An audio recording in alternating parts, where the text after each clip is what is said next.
On the 6th of July, 2010, NASA released a cute little game on Steam called Moonbase Alpha, where you play as a bunch of funny little astronaut men on a cool little moon base you have to fix, or there'll be a cute little lunar disaster. It was made primarily with children and young adults in mind, with the goal to increase the youth's interest in our galaxy and beyond. Naturally, as with many things that are mainly aimed at young children, it somehow went the complete other way around and instead attracted men in their 20s and 30s. What was once an incredible cooperative experience across the stars became man-children screaming over each other trying to be space captain while the oxygen levels plummeted and killed everyone. It's a tale as old as time. Cool thing comes out, man-babies ruin it. It's a story spun so often that this event may have very well been a footnote in internet history, just another blip among the other bigger blips. However, Moonbase Alpha also contained something within that made it special, something that would cement it in the annals of history next to the other 2010 giants like My Little Pony and Reddit Rage comics. Moonbase Alpha had deck talk. Across the other side of the world, a game collaboration between Sega and Krypton Future Media is about to release. It's called Hatsune Miku, Project Diva, and it features the titular character that we all know and love. I want to point out that titular means shares the name of the title, and that it refers to the video game and the character. Hatsune Miku herself is tituless. She's part of a wacky cast of artificial intelligence-generated robo-voices that were sampled from real people and then given to the bot to make sing. It's capable of pitch change, tonal shift, and soft vibrato, while giving the voice just a trop of robot awkwardness to give it a unique and recognizable signature voice quirk to any song they sing.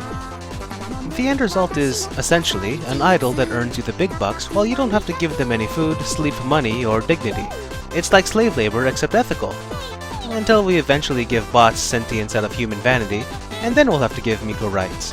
But that's not for another about, 10 years, so we're okay. Back to the topic at hand. Moonbase Alpha features a surprisingly robust text-to-speech program called Deck Talk, specifically the Paul voice sample. It's like the older brother to the trauma-ridden Vietnam veteran Will from afar. It is now the year 2077. We stand on the brink of total war. And I am afraid.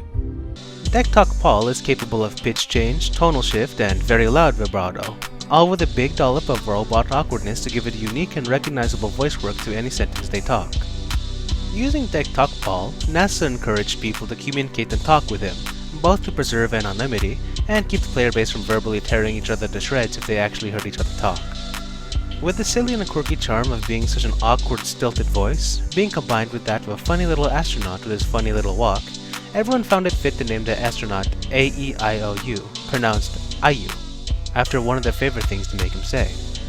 At the same time, NASA execs and PR managers looked on in horror as people compelled Ayu to say horrible things. Combine that with the text-to-speech program and you get this.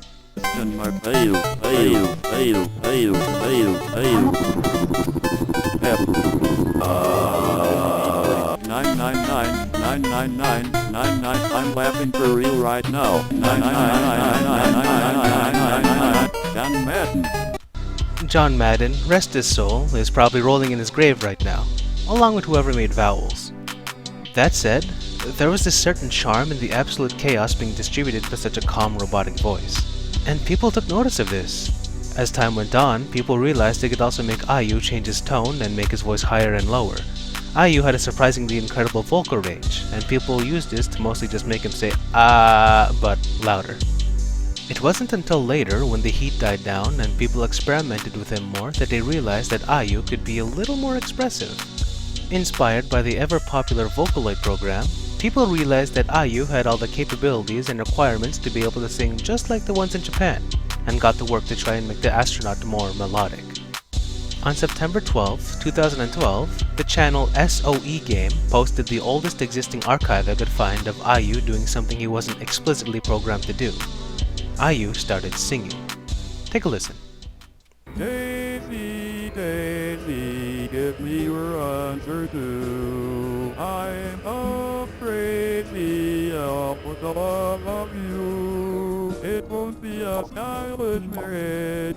I can't afford a carriage. But you look sweet upon the seat of a bicycle built for two. Sure, it's a little rough, and you have to write some funky text in the script in order to run it correctly. But SEOgame just achieved the improbable. He made a relic of the past sing, and he made it belt it out. Specifically Daisy Bell, an homage to a late 19th century banger that was actually first sung by a robot in 1961 from an IBM 1794. People started to understand the value of IU and gave him more stuff to sing. Slowly they added more and more songs to his catalog, like funny little songs to the Mario Brothers theme song, to the emotional and awe-inspiring ones like Space Oddity, and the quiet and melancholic ballads like Gary Come Home. As time went on, the Moonbase Alpha community began to give IU a soul, and IU became better and better at singing. Soon, he was able to make us laugh and cry and sing along with him, with a silly little walk across the crater-spocked moon and his silly little songs being sent out to that infinite, uncaring nothing. IU became more than a meme, spouting off nonsense about eBay, John Madden football, and He became a figure of happiness, simple times of hanging out with friends and doing stupid things just for the sake of it. IU continued to inspire many more people to come in the following years, making him a mainstay of any subculture that decided to adopt him. He's been featured in popular song parodies for cartoon shows, anime, movies, video games, and countless music by prolific artists. Even today, more than a decade later after the release of Moonbase Alpha, the reverberations of IU can still be heard in contemporary memes and social media website culture. Perhaps you've seen that man reacting to that information? That TikTok features the song Fallen Down from Undertale, but that particular rendition is sung by none other than our little spaceman. Or how about Lag Train, an original Japanese music video which received the early 2010s treatment of being remastered and remade, of which one of the most popular remakes is IU's? And the still talked about Doki Doki Literature Club, whose version of the main theme song received over 2 million views? You guessed it, it's IU. Though the content may not be as ubiquitous as it had been when he was first discovered, IU still makes waves across the internet, bringing perplexity, joy, depression, chills, and everything else you can relate to the human condition. He spacewalks from destination to destination, ensuring that his voice can be heard as a worldwide phenomenon. One more story before I let you go. Louie Zong released the song Hello World on March 30 of 2018. It features a little computer robot man walking along while he sings about his robot insides. It's a little weird. On November 19, 2019, Hatsune Miku herself covered this song, and on October 24, 2020, IU covered this song as well. The channel Scary Berry realized their synergy and compiled them both, and on the 17th of April, 2021, 11 years after his conception, IU and Miku finally found each other. The little spaceman had at least reached the big stage, sharing it with his lifelong musical idol. They shared a friendly, acknowledging nod, looked towards the viewers with confidence, and without missing a beat, began to sing together. Hello world, progress to speak and not to feel. But it ensures that this is real.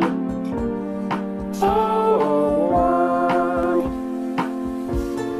find my voice. Thanks for watching. Make sure to comment, like, and subscribe. Or, dislike and comment and not subscribe. Either way, you'll get me on the internet, and that's good for me. Alright, bye!